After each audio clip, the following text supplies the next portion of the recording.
എറണാകുളം വടക്കൻ പറവൂരിൽ ട്രാൻസ്പോർട്ട് സ്റ്റാൻഡിന് സമീപം ആന ഇടഞ്ഞു. ഉത്സവത്തിന് കൊണ്ടുവന്ന ആനയാണ് ഇടഞ്ഞത്. റോഡിലുണ്ടായിരുന്ന പെട്ടി ഓട്ടോറിക്ഷ ആന മറിച്ചിട്ടു. വിവരങ്ങളുമായി ആസിഫ് മുഹമ്മദ് ചേരുന്നു. ആസിഫ്, എത്ര മണിയോടെയാണ് ഈ സംഭവങ്ങൾ ഉണ്ടായിരിക്കുന്നത്? ഈ ആനയ്ക്ക് മദപ്പാടുള്ള ആന വല്ലതുമാണോ? എന്താണ് ലഭിക്കുന്ന വിവരങ്ങൾ?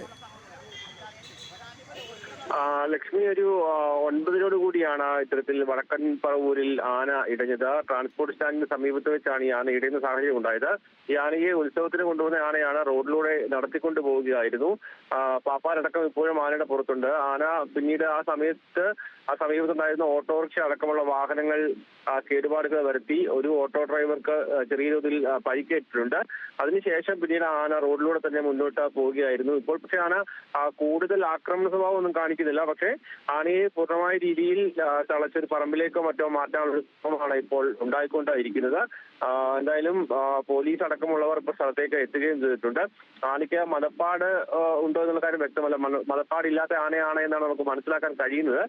പക്ഷെ അത് കഴിഞ്ഞ ദിവസങ്ങളിലൊക്കെ ഉത്സവത്തിനും മറ്റും പങ്കെടുപ്പിച്ച ആനയാണ്. ഇതും സമാനമായ രീതിയിൽ ഉത്സവത്തിന് കൊണ്ടുപോകുന്ന സമയത്താണ് ആന രാവിലെ പെട്ടെന്ന് ഒരു ഇടയുന്ന സ്വഭാവം കാണിക്കുകയും ചെയ്തത്. ഉടനെ ഈ ഓട്ടോറിക്ഷ അടക്കമുള്ള വാഹനങ്ങൾ അത് മറിച്ചിടുകയും മറ്റും ചെയ്തു. എന്തായാലും ഇപ്പോൾ ആനയെ പൂർണ്ണമായ രീതിയിൽ തളച്ച് മറ്റു പറമ്പിലേക്കോ മറ്റോ മാറ്റാനുള്ള ശ്രമമാണ് ഇപ്പോൾ ഉണ്ടായിക്കൊണ്ടിരിക്കുന്നത്. ലക്ഷ്മി. ആസിഫ് മുഹമ്മദാണ് കൊച്ചിയിൽ നിന്ന് വിവരങ്ങൾ പങ്കുവച്ചത്.